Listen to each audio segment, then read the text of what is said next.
በስመ አብ ወወልድ ወመንፈስ ቅዱስ አሐዱ አምላክ አሜን። ስልጣን ቃል አምላክን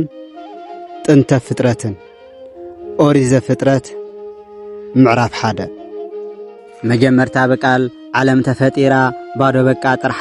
ምንም ዘይነበራ በመዓሙቕ ጸልማት ሽፍን ተሰዊራ መንፈስ አምላክ ድማ ነይሩ ልዕሊ ማያት ነታ ባዶ ምድሪ ንከትሕዛ ስርዓት ንክኾና ምንታን ፈልፈል ሃብተ ህይወት ንፍጥረቱ ሓላይ ቅኑዕ ዝሚዛኑ ንጸልማት ገፊፉ ሽዑ ብእዋኑ ብርሃን ይኹን በለ ጐይታ ብስልጣኑ ነቲ ብርሃን ድማ ፈጣሪ ረአዮ ጽቡቕ እዩ ኢሉ ካብ ጸልማት ፈለዮ ካብኡ ነቲ ብርሃን ሰመዮ መዓልቲ ነቲ ጸልማት ድማ ጸውዐ ብለይቲ ምሸት ኾነ ጒሓት ቀዳማይ መዓልቲ ንማያት ካብ ማያት ኣብ መንጎ ዝፈሊ ጠፈር እውን ሰርሐ ብመለኮት ሓይሊ ሰማይ ድማ በሎ ፈጣሪ ብዕሊ ዛዚሙ ወድአ ፍጥረት ኻልኣይ ክፍሊ ማያት ትሕቲ ማያት ናብ ሓደ ንዑታ ክግለጽ ምእንታን ንቕጽዶ ረቕቦታ ብምባል ኣዘዞም ንፍጥረቱ ጐይታ ትእዛዝ እውን ሰምዑ ናብ ሓደ መጹታ ካብኡ ንቑጽ መሬት ሰመየይሉ ምድሪ ነቲ እኩም ማያት ጸውዐይሉ ባሕሪ ምስ ረአዮ ድማ በለ ጽቡቕ ግብሪ ኣብዛ ዕለት እዚኣ እንደገና በለ ናብ ራብዓይ መዓልቲ ገና ከይዘለለ በብዘርኡ ኾይኑ ብዓይነት ዝፍለ ምድሪ ተኽሊ ተውቕል ዝብላዕ ዘበለ ጸጎ ኣፍሲስላ ጐይታ ንጉስ ፍጥረት ኣብ ሓንቲ መዓልቲ ምድሪ ለምለም ኾነት ዕምበባ መሲላ ደሚቓ ወዓለት ጐይታ ድማ በለ ሰናይ ብእውነት ብኸምዚ ሓሊፉ ሰሉሳልሳይ ዕለት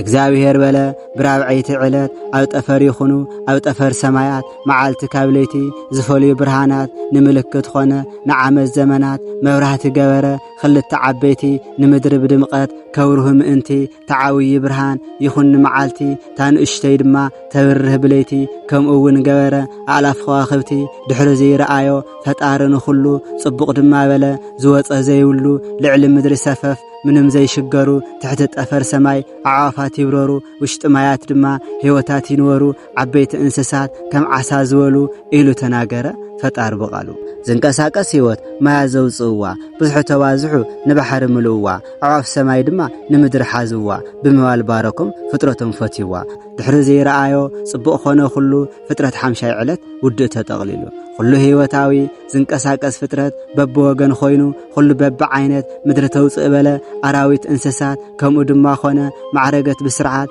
እግዚአብሔር በለ ኣቦ ምንጭ ሕይወት ኣርአያና ዝኾን ንጉስ ዘውዲ ፍጥረት እንስሳ ዘገዳም ምስ እንስሳ ዘቤት ዝመልኽ ዝገዝእ ምስሊ ናይ መለኮት ንሰብ ንፍጠሮ የሓዝ ሓላፍነት ብምባል ፈጢሩ ኣቕመጦ ብኽብረት ንኣዳም ኢልዎ ንሄዋን ኢልዋ ብዙሕ ተባዝሑ ንምድሪ ምልእዋ ኣብ ውሽጣ ምስ ዘሎ በቃ ምለኽዋ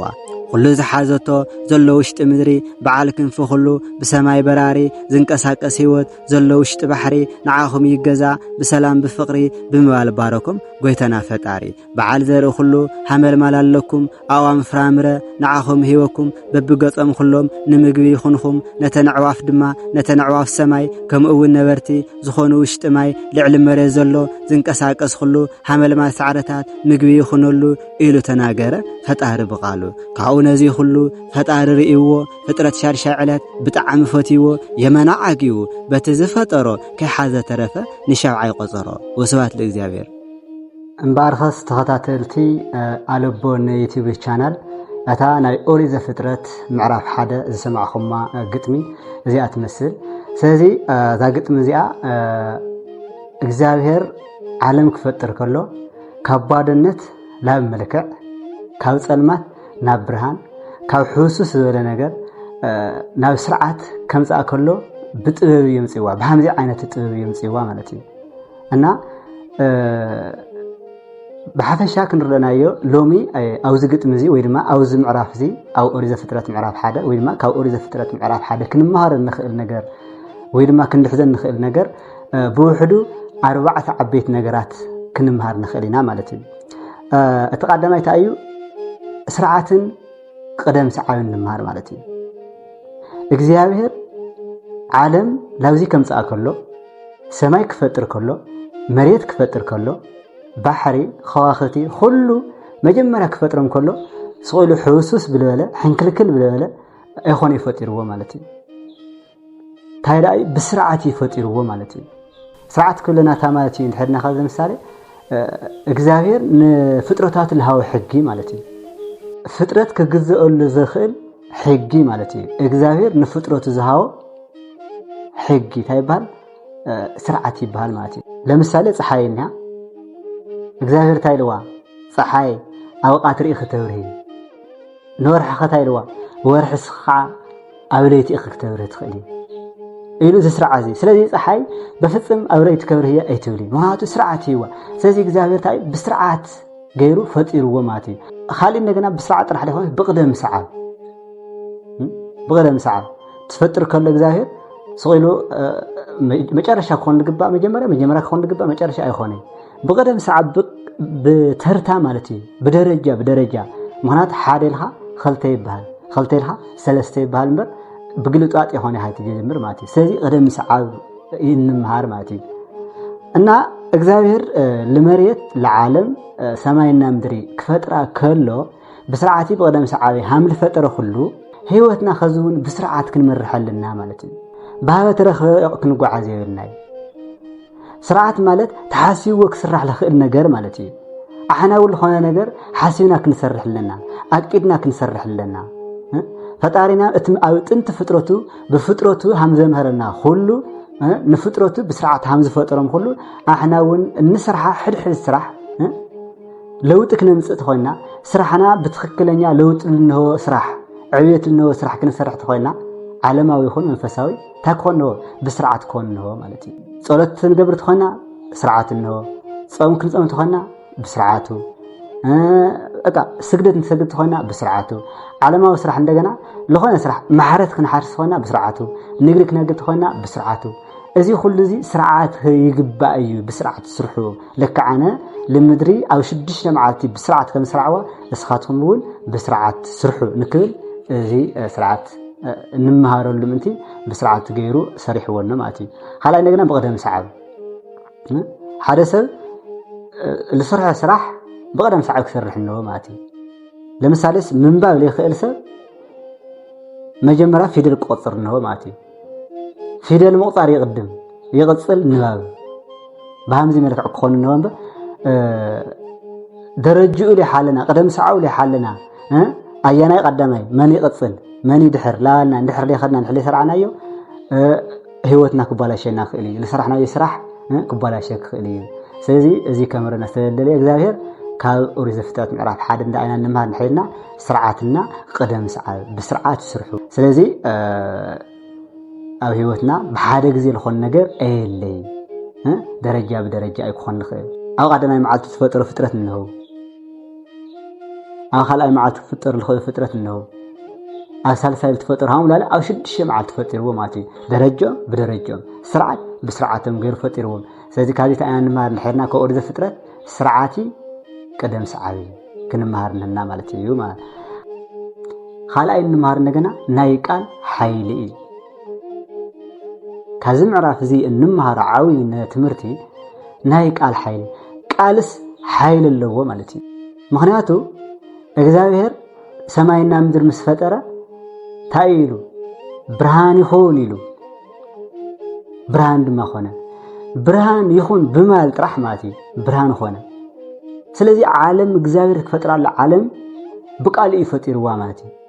ስለዚህ ቃል ኃይል ነው ቃል ማለት ዓለም ዝፈጠረ እዩ ማለት ማለት በቃል ሰማይና ምድር እንታይ ይምጸንዑ በቃል ይምጸንዑ ነው አውዚ እንደገና ታይና ክንማር ንኽእል እንሕሪልና ለህይወትና ኸታይና ንምህር እንሕሪልና ኣብ ዕለታዊ ናብራና ቃልና ጽቡቕ ንግግር ክንናገርና በጽቡቕ ንግግርና ናይ ሓደ ሰብ ልብ ክንጥግንና ብሕማቕ ንግግርና እንደገና ናይ ሓደ ሰብ ልብ ክንጎድኢና ማለት እዩ እግዚአብሔር ብርሃን ይኹን ይለለ ብርሃን ይኹን ስለተኾነ ብርሃን ኾነ ጸልማት ይኹን ግን ይበለ ብርሃን ሲ ካብ ጸልማት ይፈለ ብርሃን ይኹን ይለለ ዳም ጸልማት ይኹን ልቃል ይውፀይ ስለዚህ ብርሃን ይኹን ማለት አይ ጽቡቕ ንግግር እዩ ሰናይ ንግግር እዩ ለሰብ ብርሃን ይሃኻ ይኻን ሕመርኻዮ ጽቡቕ ንግግር እዩ ማለት እዩ ስለዚህ እግዚአብሔር ልክ ብርሃን ይኹን ይበለ ብርሃን ኾነ ሃውላለ ጽቡቕ ጽቡላት ነገር ፈጥሩ ማለት ልክ አሕናለለ ልክ ሐምዝ እግዚአብሔር ናይ እግዚአብሔር ቃል ብርሃን ይኹን ይላ ዓለማት ለፈጠረ ወይ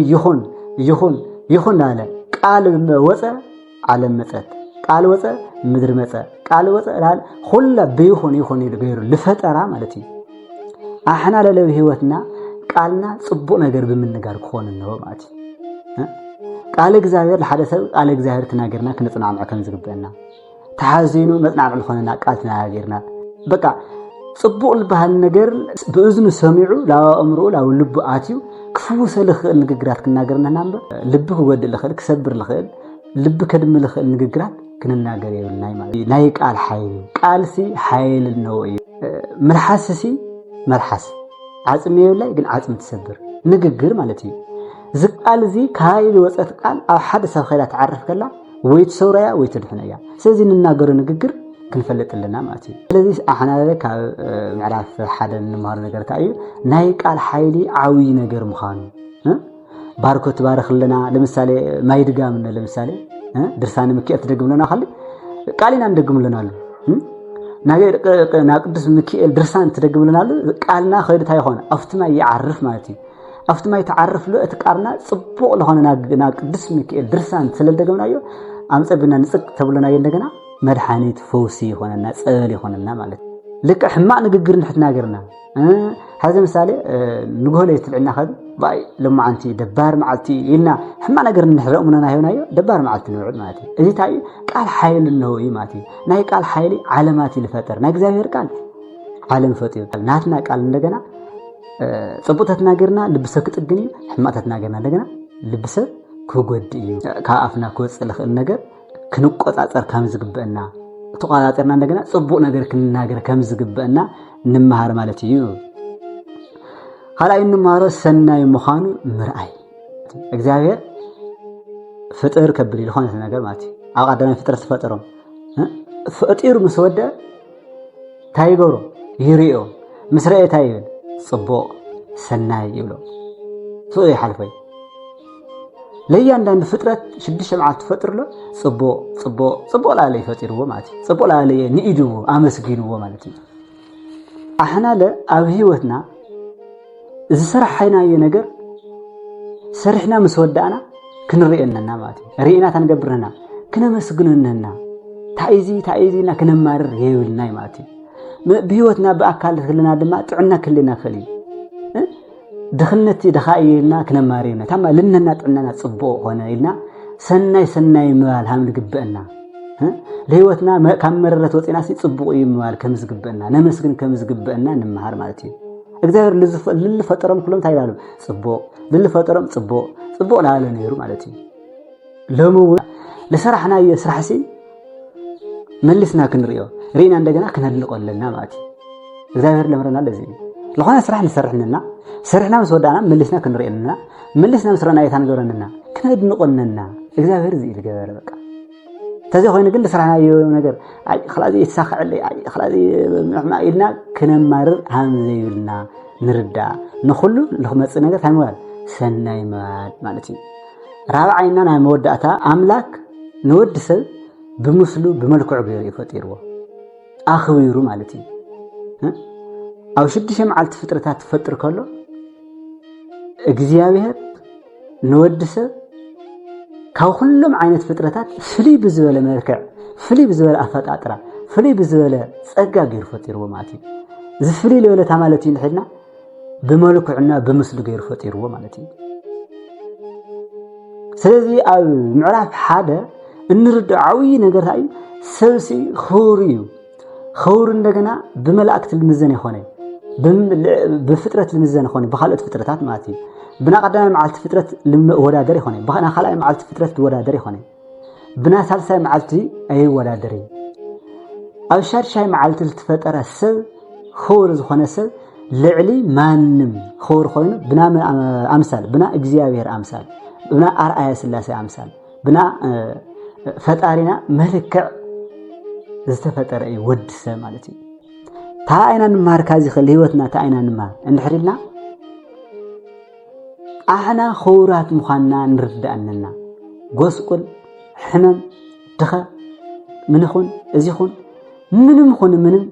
تاخسخا ناي إجزاوير ملك عزخا ناي إجزاوير أرآي حزخا مالتي لبخا ناي إجزاوير آويا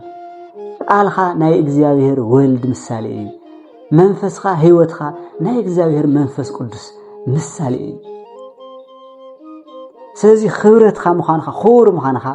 تأمنك لبعلخا ماتي لبعلخا خور مخانخا طرح مؤمن እንዳይሆነ هما خاله ولا ود سبلنا እንደገና خور مخانو كفلت تفلطلك ماتي ስለዚህ ዜና نمهار ماتي نحنا سبات نعلنا ኾነ نخالي سب كنخبر كم زلنا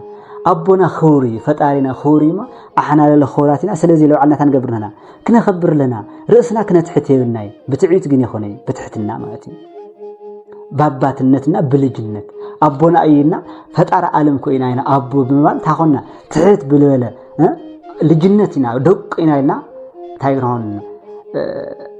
كنا خبرنا خورات كن خوننا ماتي لخاور نجر لتاجا أركش نجر يجني خور نحرخنا تنخوننا أو زمت كنجني يولنا خور نحرخنا تنخوني يولنا أو سرقت كنجني يولنا لخاور ستاكوني يولي بحاجاتك ساتف يولي مسحاتك سمع معي يولي اندحر خور خوينا أنا اندحر أبوي خور خوينو أتي لأيل ولدني بسجال ولدني بتمكت ولدني خورية مالتي أنا لا سازين إحنا خوراتنا حاوي مسائل إنه له خوري ما نمسك خوري مالتي بارا أسلاسي سلت فترة ناتمكت يتنحما مجمرة سب مخان بمفتار الوعل مجمرة هالنهو ناي እግዚአብሔር ምስል ነው ማለት ነው በድህርዚ እንደገና ጥምቀት ጥምቀለ እንደገና ታይሆን له ክርስቲያን ሆን له ማለት ነው ስለዚህ ካብዚ ታይና ንርዳ እንድሕሪልና ኹራት መኻና ደቂ ሰባት ክንርዳ ናይ አምላክ መልክዕ ሓምለና ትረዲና ካብ ኃጢአት ሁሉ ረካሽ ካብ ዝኾነ ሁሉ ክንፍለ ከብዘግበና ግን እግዚአብሔር እውነተኛ ጻድቅ ከም ዝኾነ ጽድቅ ክንሰርሕ ከም ዝግበና ሐቅ ክናገር ከም ዝግበና በእግዚአብሔር አብ ልብነት ለባውያን ሆይና ልብ ክንብል ክነስተውዕል ከም ዝግበና በእግዚአብሔር ወልድ ቃልነት እውነት ዝኾነ ሐቅ ንግግር ክንናገር ከም ዝግበና በእግዚአብሔር መንፈስ ቅዱስ ህይወትነት ዘለዓለም ነበርት ምዃንና አሜንና በሐቂ በእውነት በትክክለኛ ሃይማኖት ክንሳተፍ ክንጓዓዝ ከም ዝግበና ንማሃሩሉ ማለት እዩ እና ናይ ወድ ሰብ ክብሪ ለላዓለ ክብር ብምዃኑ خور لخونا عندنا أوركاش نجار كركب كم زي خيل إننا بحاجات من جدي كسمع مع كم زي خيل إينا كن مهر نخيل مالتيو كرات تختاتلتي زي على بون channel بحفشة بزم عراف زي ممرحي مسرت تاينا كن مهر إننا بحفشة تقررنا يو ها هيوتنا بسرعة كن مرح أفنا صبق على تطرح كزارب نوعلنا خونا نسوات تاي كنكبر كم زلنا عرفنا لك نخبرلنا كنقولنا يولنا كنتحته يولنا تساق نقرط يولنا انا خلاواقا يولنا كنحس يولنا ازي مالتي لا لو عنا كنخبرنا مالت لا كنعبننا مالت يخوني او زي لبك تلولوا بكم لو عنا كنخبرنا مالت ود املاكي انا مالت بصقال ولدني انس ابن እግዚአብሔር መልክዕ ተፈጥሮ ኢልና كنخرع ليخونس كنعبه ليخونس تمام خبرنا كنفلطننا تخوين إلى جنة الله تخوين إلى وتر الله تخوين إلى حسول الله تخوين أولي متأني لعلي تحتي حفني يقلوا الله مالتي إلنا أنا سازم درد أسقاشي إنجران نتي ودي أسكاله هذا لم تاي جنة بمتأني لم تاي نبرينا خبرنا أخبر بنا بحاجة بمللا ساقارنا بصدقي كنوجع جمرنا بنسات مارسنا سجاودم تقابلنا من قصة أملاك تسفى نجور الله كون النويم تعيد نحوين لندجنا لو دولس قيرنا كلي مالتي هيوتنا بسرعة كنمرحنا ببدرجيو خلص بسرعته بدرجيو كنمرحنا عافنا عندنا صبوق كناجرنه لو علناي لخالق سوي كنخبر كلام كم زلنا ارسلنا كنكاور كم زلنا أن أمودات عندنا اتنسرح سرعتي ملسنا كنرينا على ما وخنا ملسنا مسرنا يو حتى أتوصي لسرحنا يو سرح ملسنا كنرينا نما ندقنا كنقلنا ماتي با كنمار كان زي قبلنا وتصيت حماقة خوينا كسرعة وصا لسرحنا يو نحر خوينا ندقنا تاين كنقورنا بسرعة نخسرح نستخاخلنا أولي ساعات نحسرحنا يلي خونا بساعات كسرح كنستخاخلنا فزي إذا كنمار نخل هذا برنامج زي قتمي خا ናቲ ግጥሚ መብራህርህ መሃብ እንድሕር ፈቲኹሞ ላይክ ገበሩ ሃምዚ ዓይነት ቪድዮታት ምንቲ ደጋጊም ክበፅሐኩም ድማ ሳብስክራይብ ገይርኩም እታ ናይ ደወል ምልክት ተፃዓንዋ ማለት እዩ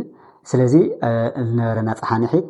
ኣቦና ቅዱስ እግዚአብሔር ዝተባረከ ዝተመስገነ ይኹን ወስብሐት ለእግዚአብሔር ወለወላዲቱ ድንግል ወለመስቀሉ ክብር አሜን ወድሓንኩም